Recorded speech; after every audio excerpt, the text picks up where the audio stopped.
This is a production of PBS Charlotte. This week on Off the Record, the I-77 toll road project is behind schedule and the contractor now faces huge daily fines starting today. More development coming to South End. This time, a 23-story tower along South Boulevard is in the works. More tech jobs are coming to the city, but this time it's a local tech company growing and moving to West Charlotte. Charlotte-Mecklenburg police are now tracking domestic violence offenders with electronic monitors. And North Carolina courts blocked the use of congressional maps, so it's back to the drawing board for the state lawmakers again. All that, plus a stormy Halloween for trick-or-treaters and our off-the-record question of the week, all next on PBS Charlotte.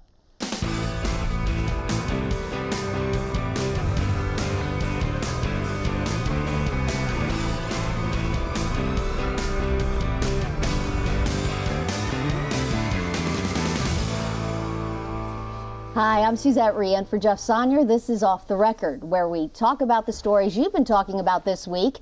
If you watch the news, read the news, listen to the news, you will absolutely recognize the names and faces around our table.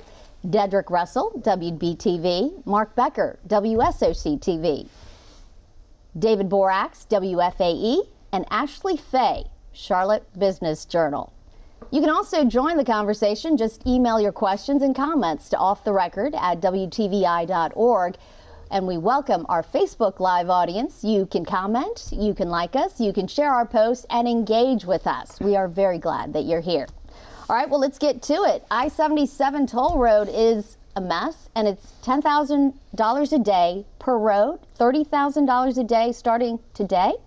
That's right. So the contractor had a revised deadline of today to finish the work on this project, which goes from Charlotte to Mooresville. And the fine that they are incurring right now is $10,000 per segment that's not finished. There are three main segments of the project, one from Charlotte to I-85, I-85 to Cornelius, Cornelius to Mooresville. So none of those sections is actually finished, although parts of the road are open for drivers right now. Yes, wasn't Brexit supposed to happen? Yeah. We postponed it for 3 months. Listen, it's a huge project, and it's not unusual for projects, road projects, unless you live in South Carolina, to run behind. So in the big picture, we shouldn't be surprised. I'm not surprised, but this one has gotten so much attention, and there's so much political capital Opposition, at stake. That everything's going to be enlarged on this project. This was supposed to be open at the end of last year, and they got an extension. I guess the deadline was January 7th, and they got an extension to November 1st because they've added to the project. Correct. And so the argument that the contractor, I-77 Mobility Partners, is making is that you've added a lot to this project. It's taking us longer than we expected. Weather delays are in there as well. We're not sure when the rest of it's going to open right now. I mean, it could be that some of it will open by the end of the year, and there may be some parts that are not finished into early next year. And people on both sides, Republicans and Democrats, that they are concerned about this. I talked to Representative Craig Horn this morning, and he said that a deadline is a deadline, and he is very upset that that the deadline won't be met. And he said that when you have this, that he calls it irresponsible that you have a company who said that they would do this and it's not being done. But it just adds to the drama of the whole thing with Cintra, because Cintra, they've had a checkered past, so it just adds to the drama, and it keeps us talking and finding out when will the roads be done. So to be clear, it's $10,000 a day to the Per company, section. not for people driving it, right? Right. That's right. Well, you never know, right? David, you do drive it. How is it? I do, and since June 1st when it opened, it's actually improved traffic on the road for both drivers in the conventional lanes and in the toll lanes.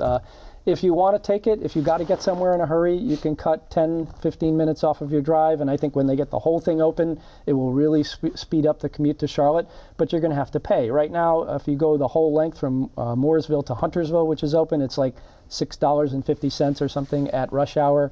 It'll be, it could be $10 to go one way at peak times when traffic is really heavy once the whole thing is open. Now, if, like I said, if you're in a hurry to get somewhere, that could be totally worth it. But for now, if you're driving in the regular lanes, it also has cut down the traffic in the regular lanes, and it's made the commute a little more palatable for a lot of folks. Yeah, but can't Cintra appeal this fine? Can't they appeal it? They can, that's right. They can and they will. I would expect that this issue and several others about the project will all end up in court at some point. Wow. Yeah, we'll put the lawyers on the toll road and make them pay, and that's how that works.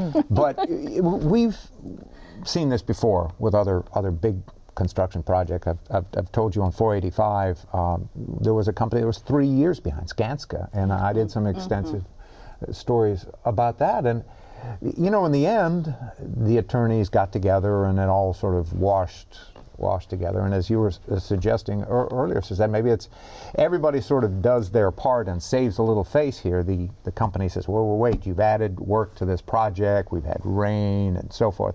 That's not fair.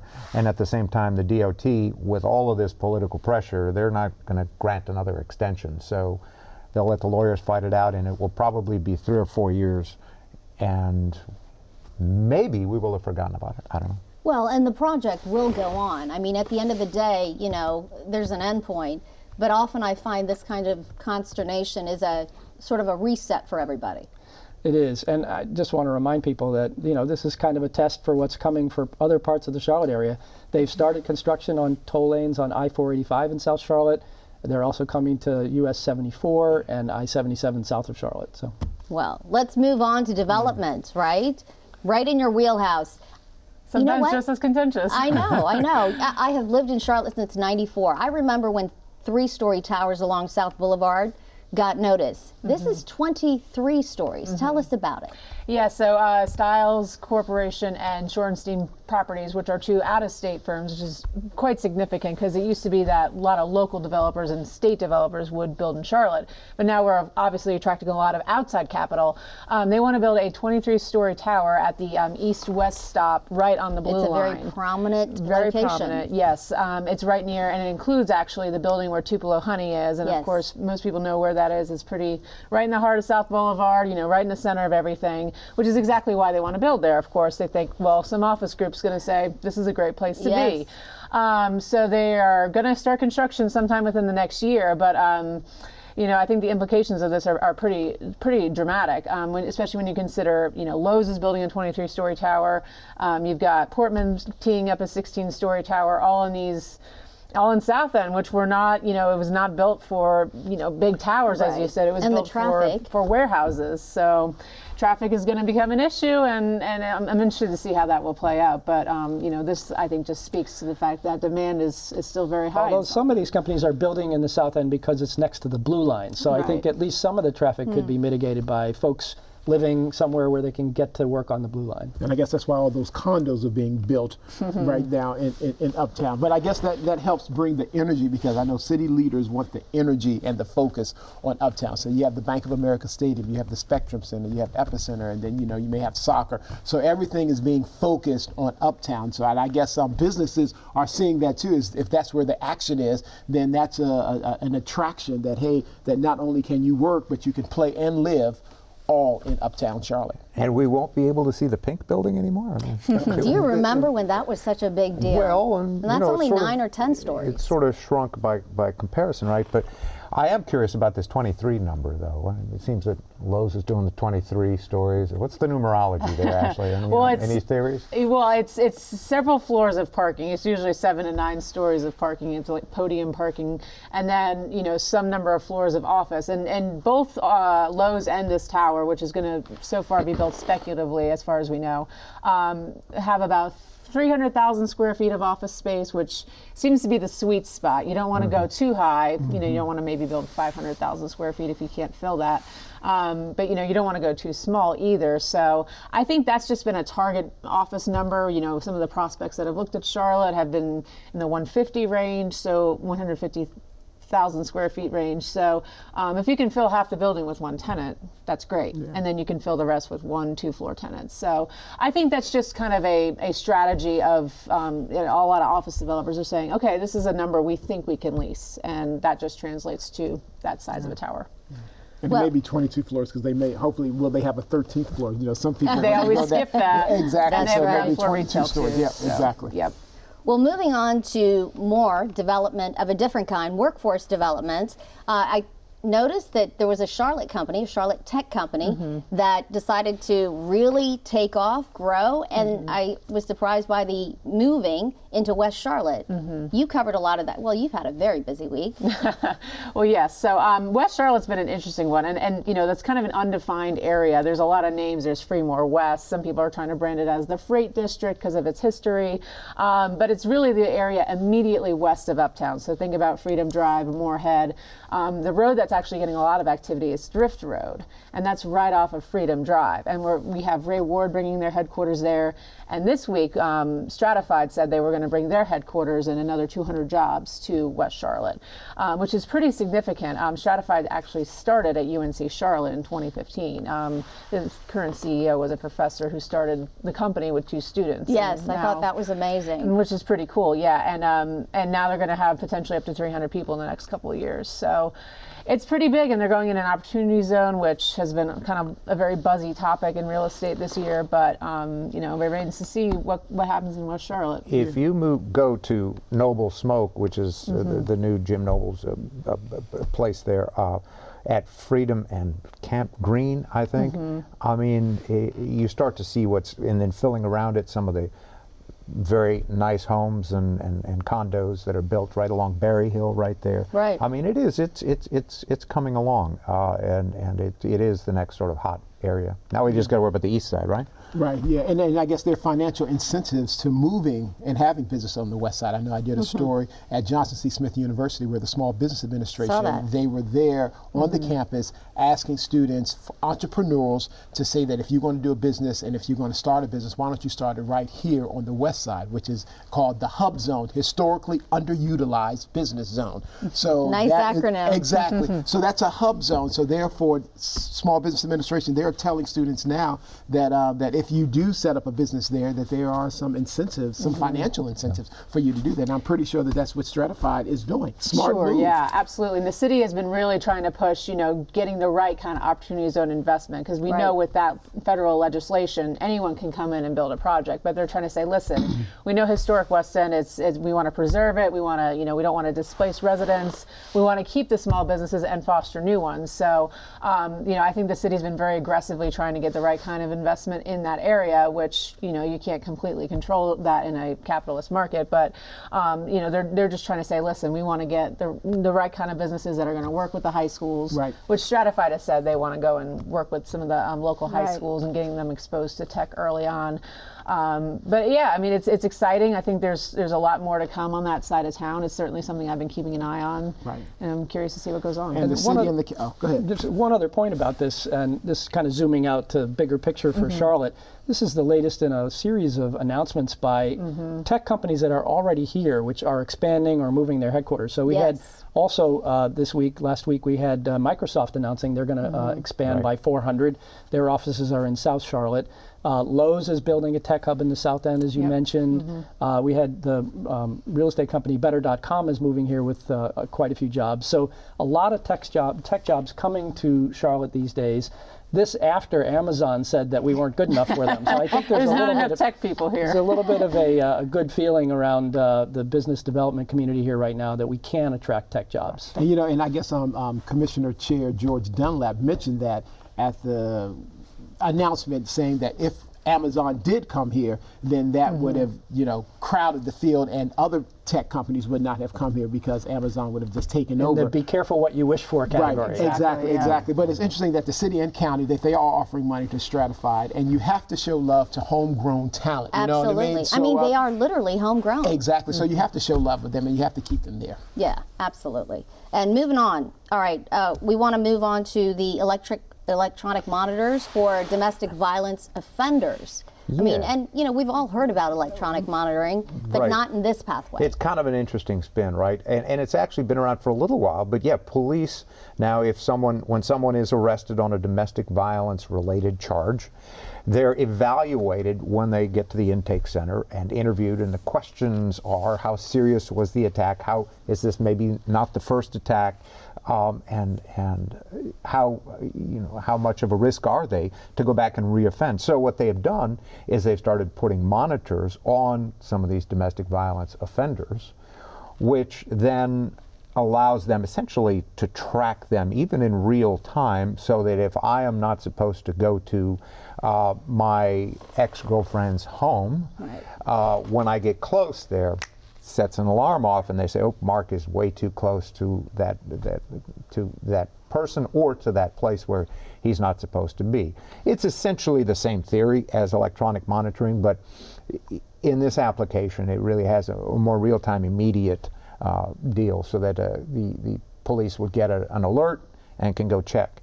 They have like 62 people on this monitoring out of like 450, and that's a fluid number on the whole program. So it's a fairly large percentage. It is. And they also say that this is that the DV offenders on those monitors are much less likely to cut the monitors off. They've shown that. So it seems to be a win-win situation in the context of thousands, I think they said 18,000 domestic violence calls that they have already this year, and 10 domestic violence homicides. So there's good reason to have this extra set of electronic Just to put a eyes. finer point on it, those domestic violence homicides that we see, they can look back and see there was a history of domestic violence. And the that restraining order that was, ignored And the by police someone. have been called to these, Right. and the police know that this is an issue. But this basically tries to forestall future violence in these cases, and Yep. maybe prevent some of those homicides. And before we get too far afield, I know Jeff has sort of said we got to talk about this every week. 94, as we sit here right now, the number of homicides in Charlotte this year. And again, you're talking of the most recent ones. Again, it looks like people, bad conflict resolution, Right. that, forgive me, stupid stuff Yes. that ends up being tragic stuff. And so everybody's scratching their heads and are upset, but I think the frustration is growing. And we will get to 100, and that shouldn't matter from 99 or 94 or 80, but it does, and we need to do something. And to emphasize that point, these electronic monitoring devices will give some relief and some Right. peace of mind to domestic violence survivors. Because as you said, 94 homicides, and of that 94, 10 have been domestic violence related. So anything we can do to push the needle and to keep safety at the top, and the top priority, I think is a win-win. And often these offenders, they have restraining orders against them. There have been some legal parameters that have been put in place and often gets ignored, and it's a safety net for that possibility. It's not a guarantee. It's Right, the most, absolutely. it's another step you can do. If somebody's bent on violence, they're going to find a way. But yeah, it seems to be working. And again, it's been fairly low key.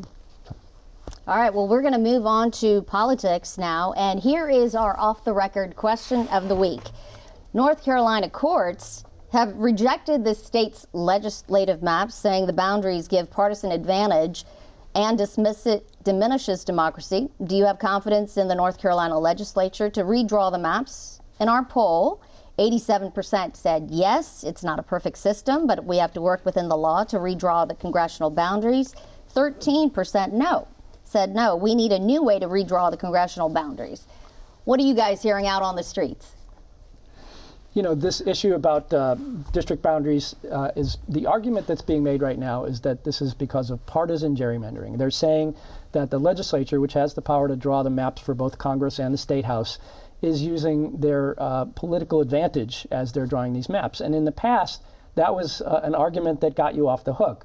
Now, North Carolina's gotten in trouble for racial gerrymandering, where they tried to change the districts and pack more African Americans into a small number of districts, which diminishes the power that they have to vote. But this argument says that all of us are being hurt by this. And the North Carolina state courts have held that the legislative districts are no good for that reason.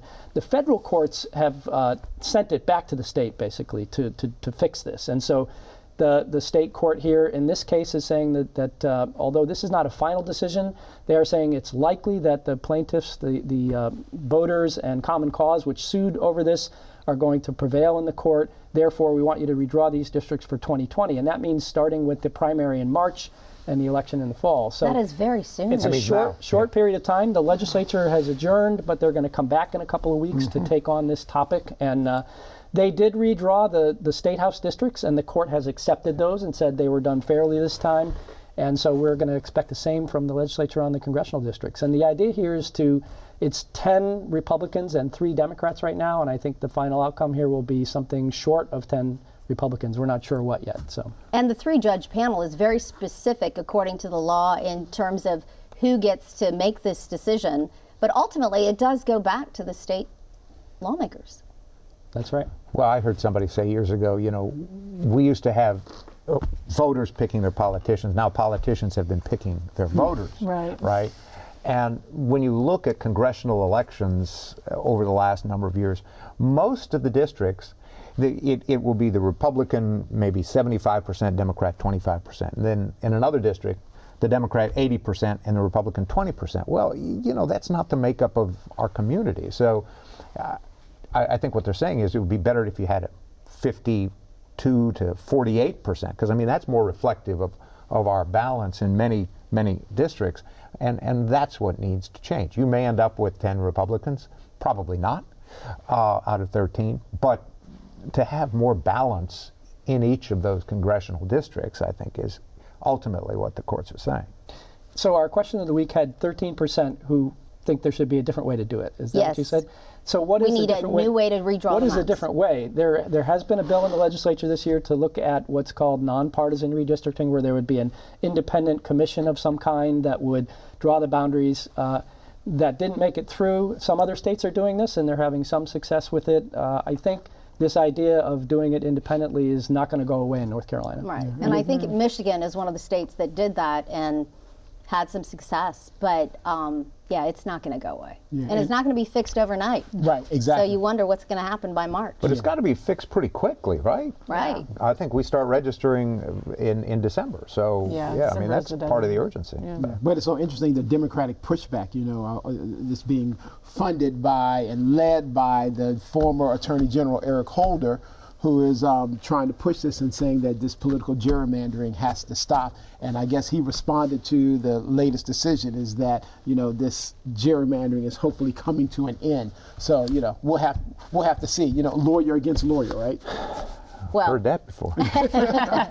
now, one last thing I did want to ask, and I've been asked to ask about the Carolina Theater Project. Yeah. That too is 23 stories? So actually, I think that's 34 Michael Jordan, stories. we're number 23, just for the record. I get my 34. numbers, All yes. right. So it's 5 floors of the new construction. It's 5 floors of theater civic space that the foundation will use. And then on top of that will be a 256-room Intercontinental Hotel. And the foundation work on that is finally wrapping up after about a year. They've been, drilling macro piles. They've been doing all this kinds of stuff. They trucked 330,000 gallons of water off the site that they found when they dug. Wow. So it's a very, very small site. I'm sure we're all familiar with it. It's right at the corner of North Tryon on 6th Street, and it's just really a really tight site. They've also been doing remediation in the theater. That's a $50 million project to bring it back to its 1927 glory. So expect to see that go vertical starting at the end of the year. They're putting up the tower crane this weekend. Well, it'll be a new thing on the horizon of the city skyline. One quick thing, Halloween. I think you're probably the only one that went trick-or-treating maybe last night with your girls. But it was, for a little while, it was a little bit crazy Tornado weather-wise. And there was a city councilman trying to maybe defer Halloween and then decided, neighborhoods needed to align themselves with whatever they wanted to do and declared safe. Exactly. Well, some neighborhoods did call our station saying that we will have Halloween tonight. So kids will have 2 Halloween nights. Come hell or high water. Right? Councilmember exactly. Tariq Bakari is the one you were referring to. Yes. He wanted to move it. He now says his grand plan was to have 3 nights of trick-or-treating. Oh, Well, goodness. Halloween is a season. People start decorating in September. September It's 1st just sometimes, unbelievable. Yeah, but power lines were down, so It was a a little little bit dangerous crazy. where you live. So it was. So I guess if you didn't pass out candy last night, or if you did, you probably need to go to the store today because your Right. doorbell may ring tonight. Absolutely. I absolutely think so. All right, as we wrap this up, I want to go candy? through We should have candy. my bad. I'm sorry. Let's have sort of a roundup of the week with what you covered and what you thought was the most important in the news that you covered this week. Well, this week I covered Carolina FinTech Hub. They are having a contest for anyone who can come up with an app or any use of technology in order to tackle economic mobility. If you come up with a plan, you can win $10,000. You have to let people know by today. If you're interested, the deadline is November 8th, and the winner will be presented on November 21st. So it was motivated by the decoding of Bill Gates, how Bill Gates used innovators to come up with a problem to address an issue in Africa. So if you have an idea to tackle economic mobility here in Charlotte, there's $10,000 on the line that you can do, and you can check it out on my website, Facebook. Absolutely. Yeah. A story that may have gone under the radar a little bit. Yesterday in court, a young man was found not guilty by reason of insanity for killing his mother 2 years ago. Tragic case, and the family, of course, family of both, were there and talked about mental health and how we've got to do something. This woman had been an advocate for mental health awareness and tried everything she could, and it was just horribly sad, tragic, and at the same time, there's a message here. We've got to do better. Absolutely, especially with mental health. David? Well, Suzette, I covered a lot of the news about the I-77 tolls this week. Duke Energy has applied for a rate increase in the eastern North Carolina territory of about 12%. That's after previously applying for a rate increase in our area of about 6%, and those two cases will be going forward next year. And I also covered a story about the referendum up in Davidson and Mooresville. They're selling their cable TV system, and they're asking voters to approve it. Wow. And the busiest lady in town. I reported earlier this week, and as did others, the $50 million study for the Link Silver Line. The vote on that for council has been delayed till after the general election on November 12th. Can't imagine why. Can't imagine why. And so John Lewis did say earlier this week, we want to look at all of our options for funding transit. Back and napkin costs for the Silver Line are between $3 billion and $4 billion. So local contribution likely will be at least $1 billion, and that tax doesn't bring in too much, the current tax. So it will be a very critical next step to see if we can get that $50 million study funded and moved on. Ashley, next week, 23 stories. Move on, 23 stories. Okay. Stories. I'll work on that for you. Absolutely. It is always fun, and I learned so much. I don't know. I can't guarantee it. Thanks, you guys. I appreciate it. Well, that is Off the Record for this week. Thanks for joining us. Good night.